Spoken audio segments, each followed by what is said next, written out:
Hey there, and welcome back to From Writer to Author, the podcast. I'm your host, Veronica G, and today we're diving into another one of those struggles every writer faces at some point, building a writing routine that actually sticks. You know that moment when you've decided you're finally going to write your book, and you start out strong for, about 3 days? And then suddenly life's like, cute plan. Let's see how you handle work deadlines, a mountain of laundry, and a needy cat. Yeah, I've been there many times. For me, my favorite time to write is in the morning, right after my husband leaves for work. The house is quiet, my matcha latte is warm, and I can sneak off to my creative studio and just breathe. That's when the magic happens.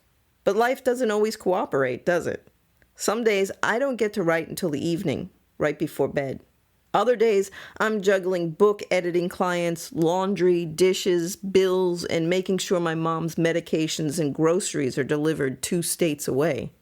So yeah, life gets in the way. But here's the thing, I still make sure I get at least 1 to 3 hours of writing in daily when I'm actively working on a book.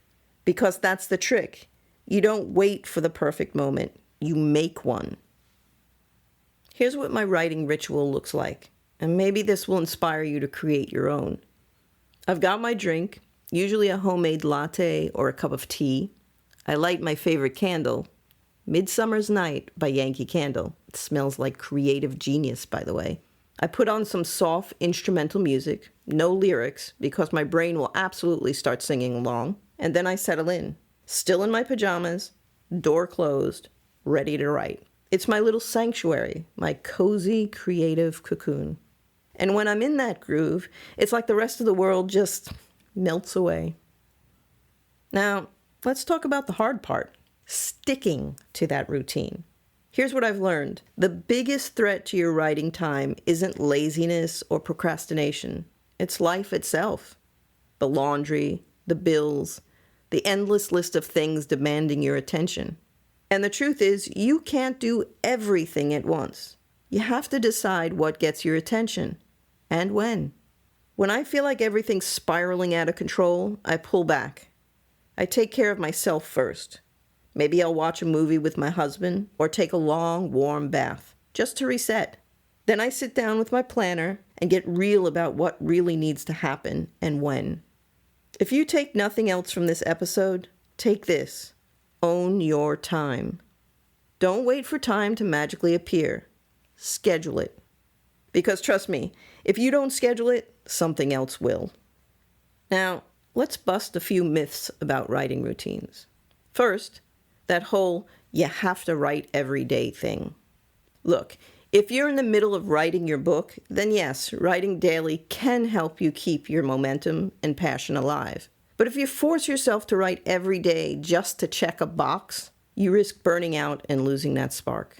You can't write your best work if you've turned writing into a punishment. I once learned this lesson in a completely different way. Back when I was studying classical guitar, I'd been practicing this one impossible passage for hours every day, and it just kept getting worse. My professor listened to me tearfully explain how frustrated I was.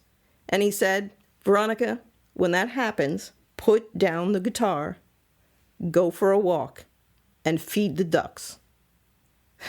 Feed the ducks. And he was right. Sometimes you've got to walk away to come back stronger. Writing's the same. Forcing it does not make it better. It makes it harder. So if you need a break, take one. Your creativity will thank you. Another myth I wish more writers would let go of, the idea that you have to suffer to be great. You don't need to be a tortured soul to write a brilliant book. All that does is make you miserable, not more talented. You can love your life and write well. Shocking, I know. The secret is balance. The best writers I know are the ones who live, who get out in the world, have experiences, make mistakes, and come back with stories to tell. You can't write about life if you're too busy trying to survive it. Now here's a mindset shift that changed everything for me. I stopped trying to be perfect. Perfection is a lie. It's the worst standard you can hold yourself to. I'd rather be real, relatable, and honest. That's how readers connect with you, Not because you're flawless, but because you're human. So let's drop the idea of perfect. Let's just aim to be a little better than we were yesterday. Before we wrap up, I want to leave you with a few action steps. A few simple things you can start doing today to build a writing routine that actually sticks and doesn't make you want to throw your laptop out the window. Action step number 1, create a writing space that feels good. I can't emphasize this enough. Your environment matters. You want a space that whispers, you belong here.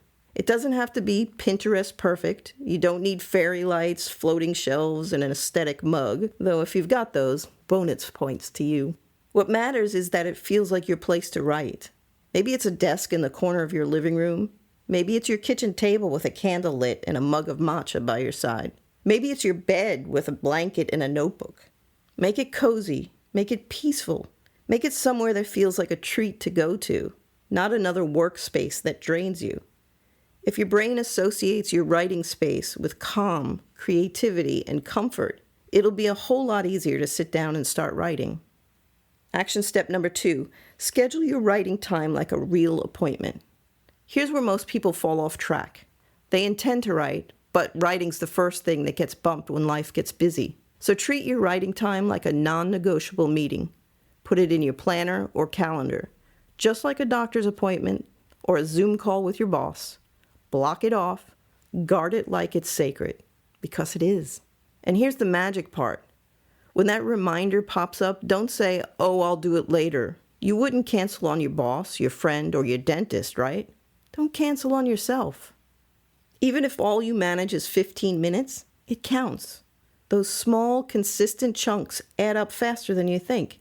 You're building trust with yourself every time you follow through. Action step number 3, when you fall off track, because you will, don't beat yourself up. Listen, even the most disciplined writers have off days or off weeks. Sometimes life just comes roaring in like a toddler with a kazoo and demands your attention. When that happens, don't spiral into guilt. Guilt doesn't write books. Action does.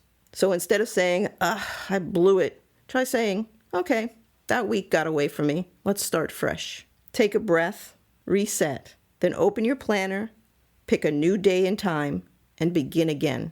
The writers who succeed aren't the ones who never fall off track. They're the ones who keep coming back. All right, my friend, that's it for today's episode of From Writer to Author, the podcast. I hope this inspired you to create a writing routine that truly fits your life and fuels your creativity. And hey, remember, this journey from writer to author isn't something you have to do alone. Every week I share more tips, encouragement, and behind-the-scenes insights in my From Writer to Author newsletter. It's like having a little pep talk waiting in your inbox. Plus, you'll get free resources and practical tools to help you stay consistent and keep your book moving forward. So if you haven't signed up yet, take a second after the show and hop over to join at www.goldspielcreativeenterprises.com or click in the link in the show notes below. You'll be glad you did, and your future author self will thank you too. Next Monday, we're tackling a big topic, overcoming writer's block, and why it's not really about writing. It's going to be an eye-opener, I promise.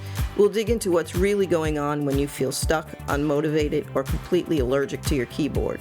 Spoiler alert, it's not about running out of ideas. It's about what's happening in your mind before you even sit down to write. I'll share some surprising truths about writer's block that no one really talks about, plus practical strategies to get back into flow, even on those days when you'd rather alphabetize your spice rack than open your manuscript.